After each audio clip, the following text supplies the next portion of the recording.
Welcome to the Messy Mom Hotline, where no feeding emergency is too wild or question out there. How can I help you?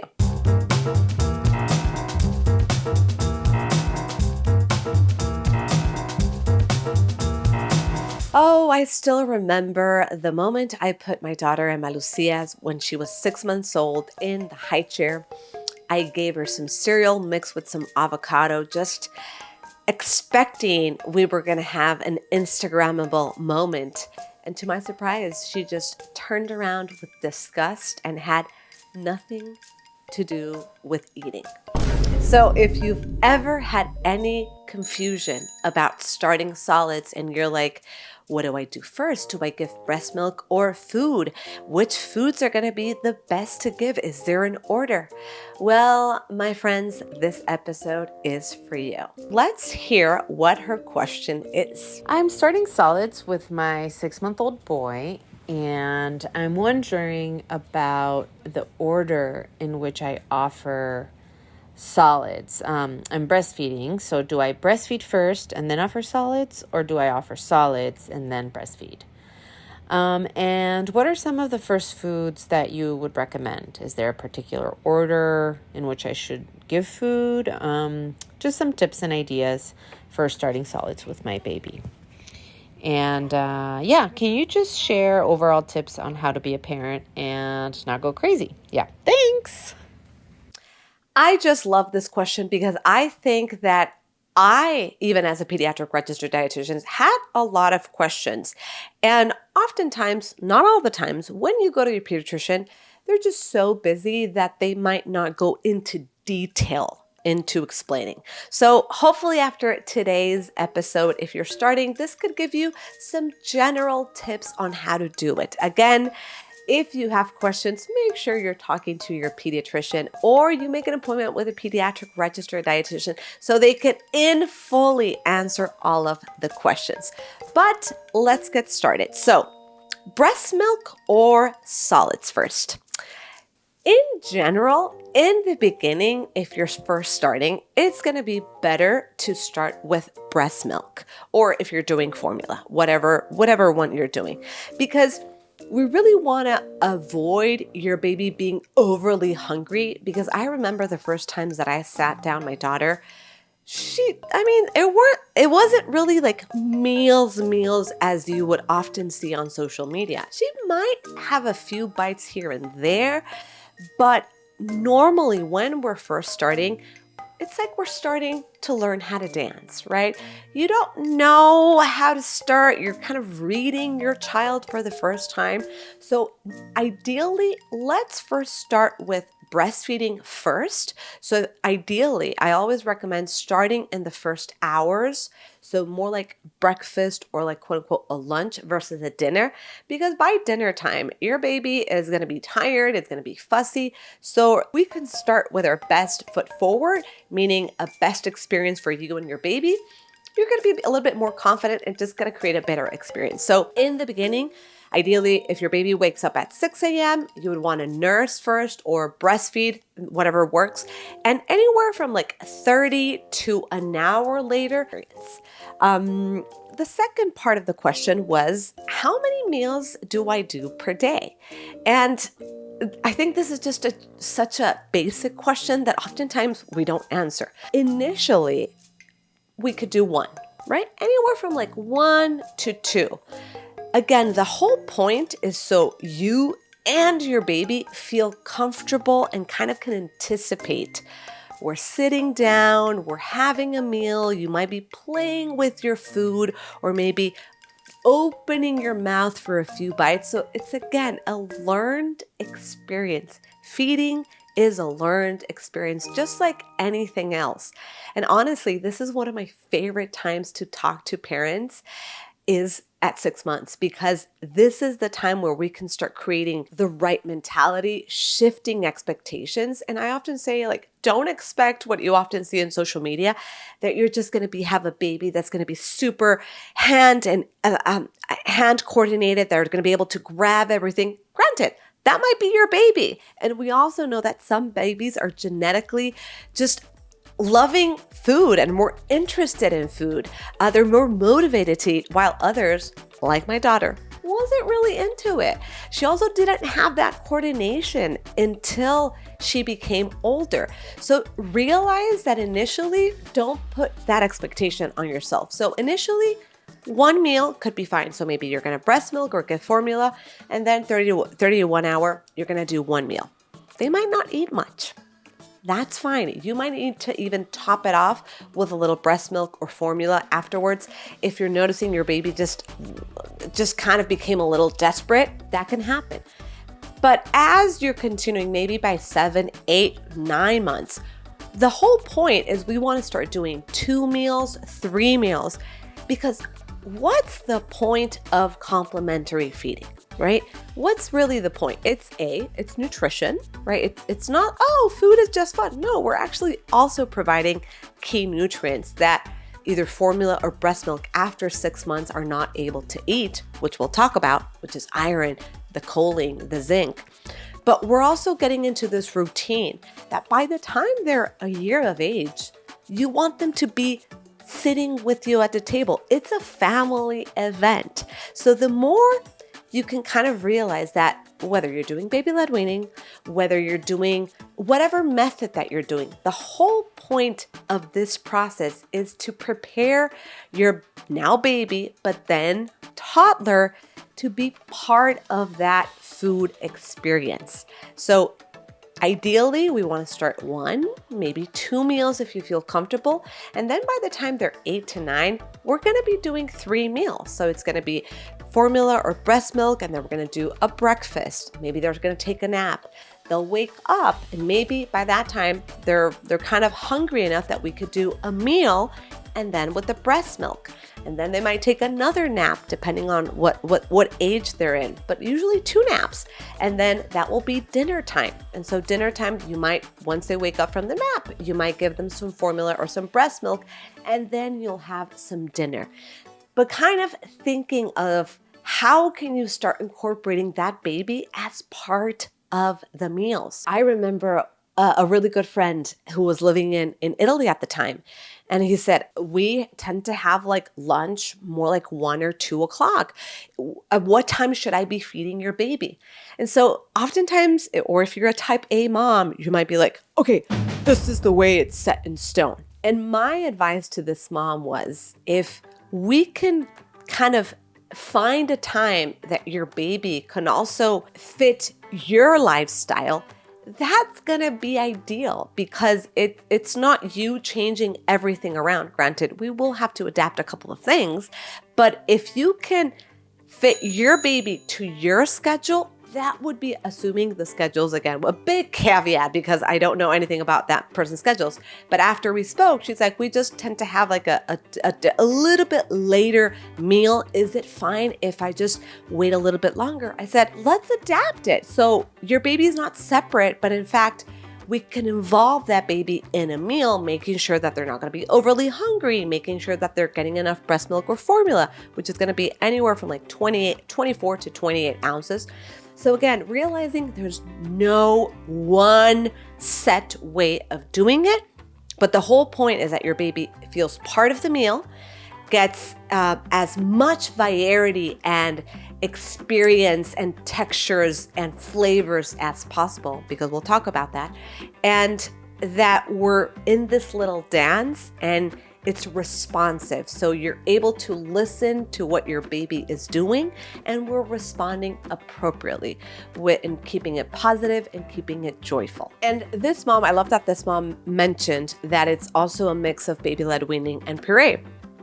And a quick note on that, oftentimes, even when I was first starting solids, I felt so much pressure of doing it in baby-led weaning style, because I thought that that was just the best way of doing it, right? That's what everybody on social media was doing. And of course, I was a pediatric registered dietitian, so I had to do it. Guess what? Emma was not liking baby-led weaning. She just didn't have that coordination, that motor control, that eye-to-hand coordination at 6 months of age. And so for us, it kind of didn't work. But later on, I discovered that with maturity, with practice, we kind of did both. We did a mix of both puree and baby-led weaning. Science doesn't necessarily tell us that one is better than the other. There's pros and cons, and it depends on your family dynamics, who's going to be taking care of your baby, your comfort zone. But the most important thing is that we're responding in a positive way. So it's called responsive feeding. So one of the things that I like that this mom is doing is that we could do both. We could do puree and allowing that baby to kind of initiate that feeding, right? We could preload it. But what I also did is I also included lots of textures in the plate. So a baby-led weaning style, so they could interact with the food. They could play, they could get messy, they can get all of that sensory exposure, which what we know is so important for kids to start becoming used to, and they're able to have a better acceptance of these foods. So key point, we need kids to get messy in order for them to become more curious and more adventurous, therefore accept different types of food. And this brings us to the next question. So I'm about to start solids. What's the best food that I could give my baby? Oh my God, I just love this. I remember when I first started as a pediatric dietitian, and even in parts of Latin America, they would give a handout and they would give very specific instructions in terms of what to start with, the grams. I remember they even gave us like grams, and to do this.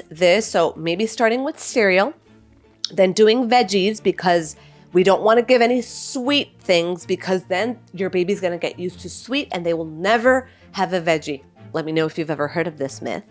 And we were told to kind of avoid the eggs or the wheat or even like the shellfish, because, oh my God, that was going to cause allergies. So what I can tell you about best foods is, from what we know from the Academy of Pediatrics, the biggest recommendation and the biggest push is going to be to prioritize certain nutrients like iron, like zinc, like choline. So because breast milk really falls short in iron, and a baby's iron supply really start to plummet by the time they're 6 months, we want to focus on iron. And iron is so important for brain development as well. So that's why a lot of pediatricians emphasize cereal, because cereal is fortified already with iron. Do you need to start with cereal? No. Or oatmeal? No. Are they great options? Yes, because we can also mix other foods and we're already getting the iron. But things like even, pureed meats, pureed pork, the fish, the lentils, the sweet potatoes, all of those are going to be amazing sources of iron that we want to maximize. So don't get me wrong, I love fruits and veggies. But oftentimes fruits and veggies are going to lack some of those key nutrients that we want for brain development. So think more of really key nutrition and really dense nutrition. So whether it's the avocados, the beans, the animal-based products, or the fish, the eggs, so the peas, and of course, yes, fruits. So maximizing iron, zinc, choline are going to be really important. Even full fat yogurts, right? That vitamin D, that calcium, those are also could be good sources, and they're very versatile to include. So, and of course, let's not even forget our cultural foods, guys, like frijoles, lentejitas. We even had like sopita de pollo, but don't just have like the caldito. Don't just have like the watery. Like add the actual meat, beef, pork, because that's what's also going to provide other really important ingredients and nutrients for brain development. So to conclude, there's going to be no one best foods, but really just have that into consideration of there are some key nutrients that we really want that baby to be maximized and to have more. But ideally, I would love for you to adapt kind of the foods that you're already including. So if you're going to be including maybe like a meatloaf or, like a fish, and you have other family members, and other maybe older kids, how can we avoid you making just a separate meal for your baby and just maybe adapting and maybe having a fish that's separate, that doesn't have maybe a spice or that much salt, and we can just modify and we can sit your baby at the table and we can kind of all have the same meal. That would be amazing. And some interesting research is that parents give up too early when we're introducing a food. So oftentimes we see our kids' reactions to a food, like my daughter, who's like, ugh, I don't like this. And we're like, oh, they probably didn't like it. So if your kid is making a face, that doesn't mean he hates it. It just means you need to continue offering it. And in fact, research tells us that it might need up to 15 introductions for kids to learn that food. So to summarize this messy mom question, breast milk or food first? Initially, I would say let's do breast milk or formula, followed 30 minutes to an hour of solid foods. But again, work it out, try different schedules and see what works. How many meals per day? Well, we can start off with one and increase your confidence. Realize that, like anything else, feeding is a learned skill, and we're kind of learning to dance with your little one. We talked about baby-led weaning and purees. There's no one better than the other. It really depends on what you feel comfortable with, your family dynamics, who's taking care of your baby, your comfort level. But we do know that we want to prioritize certain foods because of their nutrition. So think of iron-rich foods, think of fiber-rich foods, think of potassium-rich foods, think of foods that include zinc or choline, because those are going to be really, really important. And the number one advice that I can give this mom is that the most important thing that you could do now to help your kid accept a wide variety of foods is going to be variety, variety, variety. So the more you can introduce your child to lots of different foods, textures, colors, and flavors from early on, the more likelihood he or she is of accepting these foods later on. And there's been some really interesting studies that have shown kids who were introduced a wide variety of foods when they were little, and then they kind of went through those normal picky eating phases. But when they were 6 years old, the kids that were introduced a lot more variety were more likely to accept them than those kids that were just never presented those foods or not with the same intensity or regularity. So be consistent, lots of variety, and keep it positive. And now for your Messy Bites challenge of the week. So I want you to pick a food. Ideally, if you want to pick an iron-rich food, whether it's lentils, beans, pork, meat, fish, sweet potato, or just another different food. But I want you to offer it not for 2 or 3 times, but I want you to maybe offer it for 5, 6 times in the next week and see what happens at each exposure. Did he or she continue making those funny faces? Was there a change in acceptance? So I don't want you to stress if your baby is not eating it or if it ends up in the floor or if he gets dirty. On the contrary, I want he or she to get dirty, messy experience at it. But continue to offer that one food maybe for 4 or 5 days in the next week. Different exposures. You can try different recipes. So maybe it's broccoli. It could be a whole broccoli. It could be broccoli with avocado. It could be broccoli with fish. Try different variations and see what happens to your child. So get comfortable in letting your child continue to try, reject, but continue trying those new foods. So remember, keep it simple, keep it joyful, keep it positive, and let's learn this stance of starting solids. Got a messy mom question on your own? Well, let me know. Send me a voice note on my Instagram at Nutrichicos or a question. Leave a message below. I would love to know, what is that feeding emergency? Because remember, it is real advice, no judgment, answering all your not so crazy questions out there. So hopefully this episode brought you a little peace and encouragement to start this solid starts journey with more peace. Let me know if you liked it. Share it with another mom friend who's about to start solids, or just leave a review. I would love to know what your thoughts are. Hasta la próxima. Until next time in the next Messy Mom Hotline.